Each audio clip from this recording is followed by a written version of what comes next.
Di sebuah hutan hiduplah seekor tikus kecil. Ia sangat takut akan rubah, serigala, dan bahkan dirinya sendiri.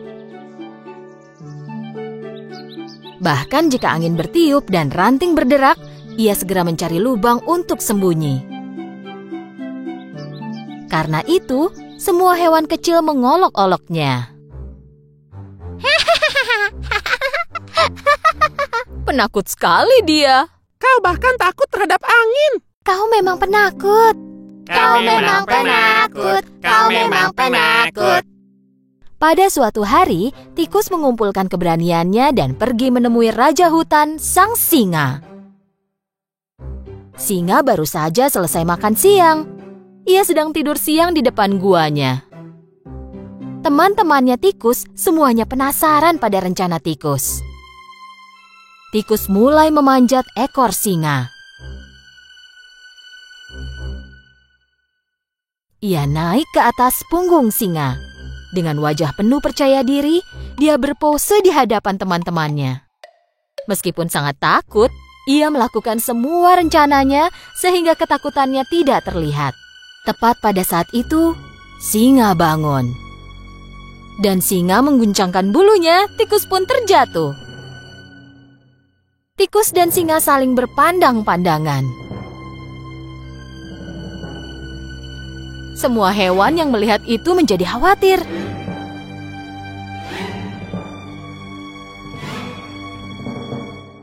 Oh tidak, singa akan menelan tikus itu. Nekat sekali, berani sekali. Apa yang kau lakukan di punggungku? Raja hutan, tolong jangan makan aku. Aku hewan yang paling takut dan paling rentan dari semua hewan. Sepanjang hidupku aku selalu ketakutan. Bahkan jika sehelai daun jatuh dari pohon pun aku takut. Aku sudah capek ketakutan terus. Aku ingin menyingkirkan rasa takut ini. Kau kan raja hutan ini. Satu auman besar darimu maka semua hewan takut kepadamu. Maukah kau melindungiku? Singa mendengarkan tikus dengan diam.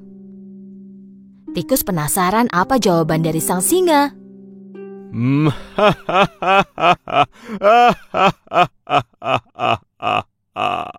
Dan kenapa aku harus menolongmu? Beri aku satu alasan bagus kenapa aku tidak boleh memakanmu. Bantuanmu akan kubalas, aku janji. Mungkin satu hari nanti aku akan membantumu. Begitu tikus selesai menyampaikan permohonannya, singa mengaum dengan sangat keras. Bagaimana tikus kecil sepertimu akan bisa membantuku? Tapi karena melihat tikus kecil itu gemetar, singa memutuskan untuk tidak memakannya. Untunglah aku sudah kenyang. Sekarang pergilah dari hadapanku. Tikus pun lari dan menjauh dari sana. Melihat kejadian itu dari kejauhan, teman-teman tikus ikut terkejut. Beberapa waktu telah berlalu, singa merasa lapar dan mulai berjalan menjelajahi hutan. Tetapi ia tidak memerhatikan jebakan pemburu dan ia tertangkap. Ia tergantung di udara dalam sebuah jaring besar. Ia mencoba membebaskan diri dari jaring itu, tetapi tidak bisa. Ia adalah raja hutan, jadi jika berteriak minta tolong, ia akan dipermalukan. Dan seluruh pemburu akan mendengarnya, lalu akan cepat-cepat menangkapnya. Tak punya pilihan, singa mulai menunggu. Sementara itu, hewan lain yang tinggal di hutan memperhatikan sang singa. Tapi tak seorang pun yang berani mendekatinya.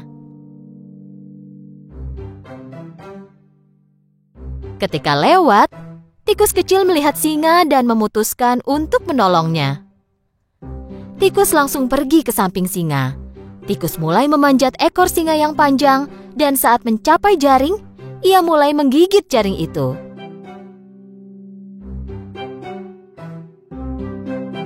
Pada saat itu, kelinci berlari di samping mereka. Hai teman, cepatlah, para pemburu segera datang.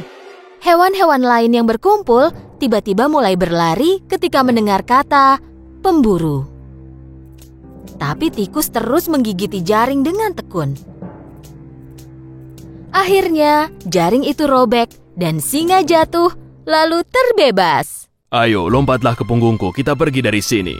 Tikus melompat ke punggung singa dan mereka melarikan diri. Singa yang terengah-engah tiba di depan guanya. Dia berlutut dan tikus pun melompat turun.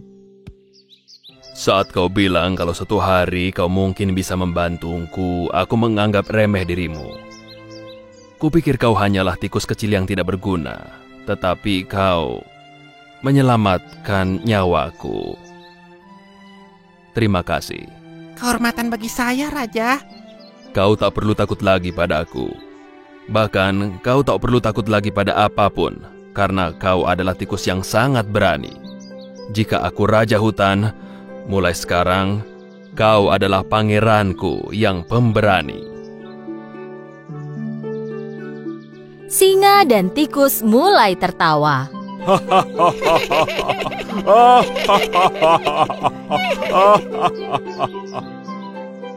Semua hewan yang menyaksikan kejadian itu dari jauh mulai keluar dan bertepuk tangan untuk tikus pemberani itu. Singa dan tikus menjadi sahabat, dan hutan kini damai selamanya. Suatu hari, seekor tikus yang tinggal di kota mengunjungi temannya. Temannya telah lama meninggalkan kota dan mulai hidup di desa. Setelah perjalanan panjang, tikus kota akhirnya tiba di dekat desa tempat temannya tinggal. Tempat ini bau sekali. Bagaimana dia bisa tinggal di sini?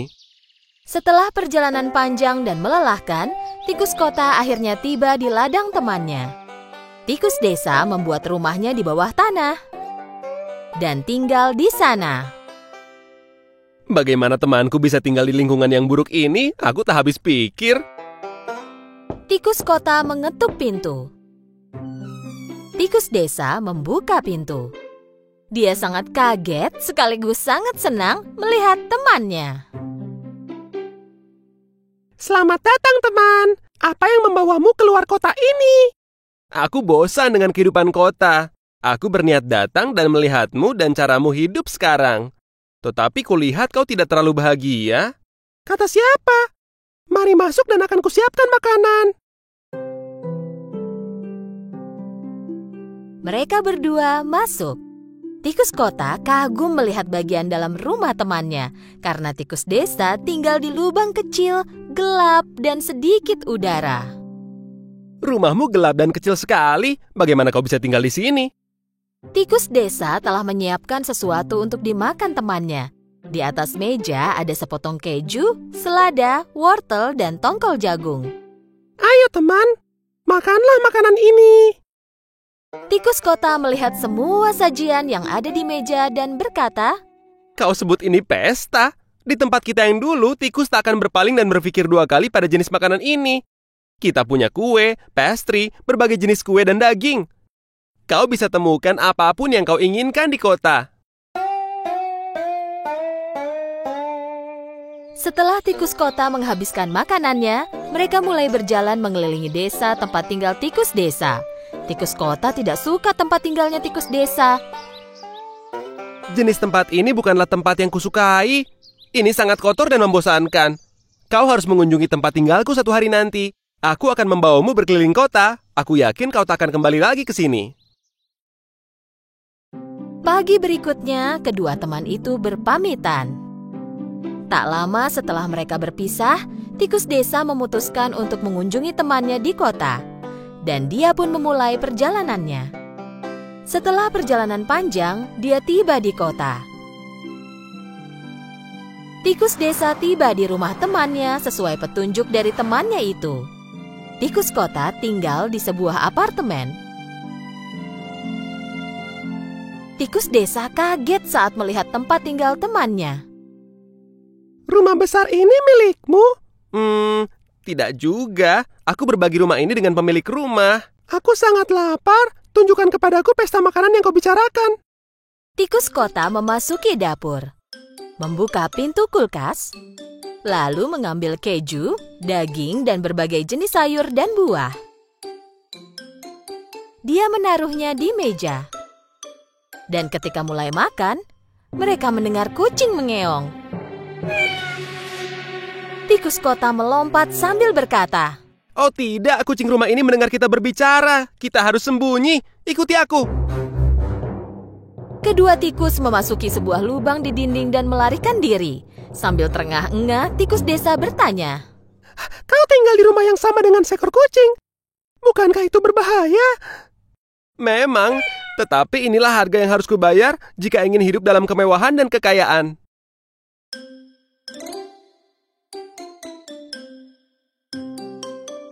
Setelah beberapa lama, saat kucing pergi dari dapur, mereka keluar dari lubang itu dan melanjutkan makan. Tak lama kemudian, mereka mendengar pintu depan terbuka dan tikus kota panik. Ayo, cepat dan larilah. Tuan rumahnya datang. Larilah sebelum dia melihat kita. Tikus itu berlari ke lubang dan tikus desa bertanya lagi sambil terengah-engah. Kali ini aku tak tahu kenapa kita berlari. Tuan rumah itu apa dia tidak tahu kau tinggal di sini? Tentu saja dia tidak tahu. Manusia sangatlah berbahaya. Bagaimana kau bisa tinggal di rumah seperti ini? Ya memang saat-saat seperti ini selalu ada, tetapi aku sangat bahagia tinggal seperti ini. Lihat, aku bisa makan apapun yang aku mau kapan saja. Sudah aman sekarang, ayo kita lanjutkan makan. Tikus desa keluar dari lubang, tetapi begitu dia keluar, dia berjalan ke arah pintu dan mulai mengeluh. Tidak, terima kasih Tuan. Aku tidak selera makan lagi. Ketakutan ini sudah cukup buatku. Aku pergi saja. Kau mau kemana? Aku akan pulang. Rumahku mungkin tidak kaya, tetapi aku hidup damai dengan kebebasanku. Aku lebih baik hidup tenang dan merasa bebas daripada hidup ketakutan setiap saat. Demikianlah tikus desa kembali ke gaya hidupnya yang miskin dan melanjutkan hidup dengan bahagia. Dan dia tak pernah kembali ke kota lagi.